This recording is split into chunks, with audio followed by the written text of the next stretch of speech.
How to view your Facebook story archive. So go ahead and open your Facebook application. Tap the menu icon in the bottom right corner of your screen. In here, click your profile picture. This will bring you to your profile page. Now in here, click on the three dots icon beside the button Edit Profile. Once you're in the profile settings page, scroll down to Activity Log and tap on it.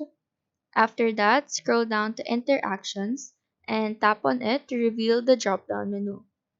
After that, just tap on Archive Stories. Here you'll see all of your archive stories in Facebook with the date when it was posted. If you want to view specific stories, click on the three lines icon beside that story and click on View.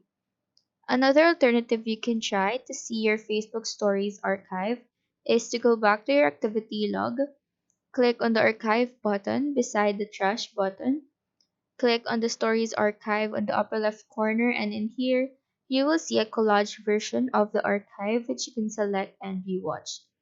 So that is how to view your Facebook Story archive. Do let us know if this video helped you out, and if you have any questions, feel free to drop them down below. Thank you for watching and have a nice day.